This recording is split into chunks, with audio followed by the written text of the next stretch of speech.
நான் யார் தெரியுமா? 27 சரோவின் குழந்தை.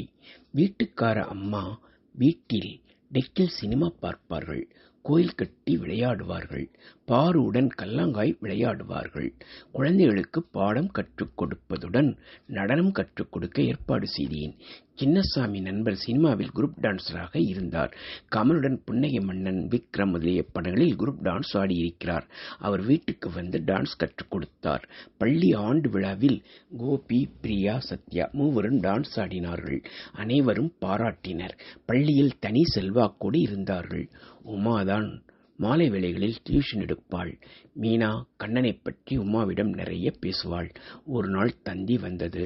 கண்ணா அந்தமானிலிருந்து கப்பலில் வருவதாகவும் அவனுக்கு இந்தியன் ஏர்போர்ஸில் வேலை கிடைத்திருப்பதாகவும் செய்தி இருந்தது. சந்தோஷப்பட்டோம். கண்ணா ஒரு வாரத்தில் கர்நாடகாவுக்கு ட்ரெயினிங் சென்றான். ஒரு நாள் பாரதி நுங்கம்பாக்கத்தில் வசிக்கும் அவரது உறவினர் சி.ஆர். செட்டியார் விலாசம் கொடுத்து பார்க்கச் சொன்னார். அவருடைய மாடி வீடு கட்டும் கான்ட்ராக்ட் எனக்கு கொடுத்தார். அவர்கள் குடும்பம் நன்றாக பழகியது. அவருடைய மகன் சி.கே. செட்டியார் அவர்கள் நுங்கம்பாக்கம் கோத்தாறு வீட்டில் இருந்தார்கள். அவர்களும் என்னை அழைத்து நிறைய கட்டிட வேலை கொடுத்தார்கள்.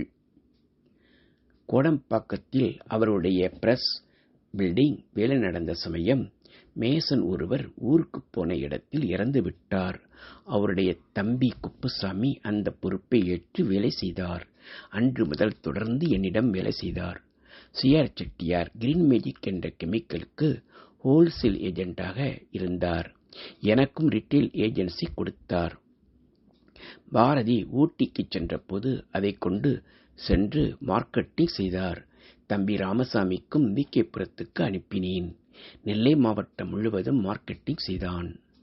நான் அப்போது ஹீரோ மெஜஸ்டிக் வண்டி வைத்திருந்தேன். அதில் மார்க்கெட்டிங் செய்தேன்.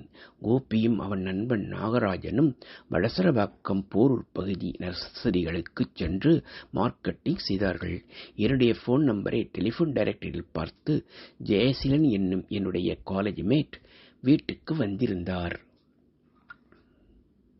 மீனா நன்றாக உபசரிக்க அவர்கள் முதல் சந்திப்பிலேயே அண்ணா தங்கை என அழைத்துக் கொண்டனர். கிரீன் மேஜிக் பற்றி பேசினோம். மார்க்கெட்டிங் செய்ய உதவுவதாக கூறினார். கிரீன் மேஜிக்கை நர்சரி செடிகளுக்கும் வீட்டில் வளர்க்கும் செடிகளுக்கும் வாங்கினார்கள். ஆனாலும் பிக்கப் ஆகவில்லை. எல்லோரும் எதிர்பார்த்த அளவு போகவில்லை. சரோவுக்கு கிருத்தியா பிறந்த நாள். குழந்தையை கவனிக்க மீனாவின் உதவியை நாடினாள்.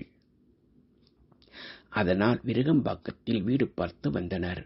சரோ வேலைக்கு போன பின் கிருத்தியாவை மீனா கவனித்து வந்தாள்.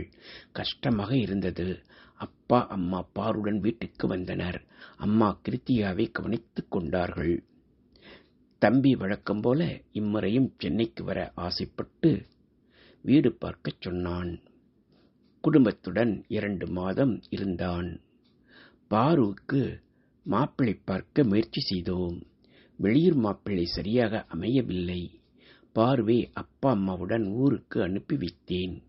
உள்ளூரில் மாப்பிள்ளை பார்க்க அப்பா முயன்றார்கள். பழையாங்கோட்டையில் ராமசாமி மூப்பனார் மகன் சங்கரன் என்பவர் போலீஸ் கான்ஸ்டபிள். நேரில் சென்று பார்த்தேன். குடிப்பழக்கம் உண்டு என்று கேள்விப்பட்டதும் வேண்டாம் என்றேன். அடுத்து தேடினோம். அமையவில்லை. மூல நட்சத்திரம் என்பதால் மாப்பிள்ளை அமைய தாமதமாகியது. 1 வருடம் ஓடிவிட்டது. அன்று பாபநாசம் கோவில் முன் ஆற்றில் குளிக்கும்போது பழையாங்கோட்டை ராமசாமி மூப்பனார் அப்பாவை பார்த்திருக்கிறார். பேசினார்கள். இருவருக்கும் இன்னும் திருமணம் ஆகவில்லை என்றதும் மறுபடியும் பேசி கல்யாணம் நிச்சயம் செய்தார்கள். நானும் சம்மதித்தேன். கல்யாணம் பாபநாசம் கோயிலில் நல்லபடி நடந்தது. தமிழ்நாட்டில் மீண்டும் கலைஞர் ஆட்சிக்கு வந்த நேரம்.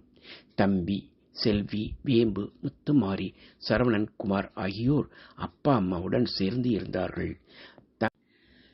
தம்பியின் வயலை விற்று பணத்தை மாமனார் திருநை மூப்பனாரிடம் கொடுத்ததால் பிரச்சனைகள் ஏற்பட மாமனாருடன் விகேபுரத்தில் தங்கிவிட்டான். பார்வும் தன் கணவருடன் விருதுநகர் மாற்றலாகி போய்விட்டாள். அப்பா அம்மா இருவரும் தனியே இருந்தனர். அப்பா அந்த 66வது வயதிலும் பீடிகளை வியாபாரம் செய்தார்கள்.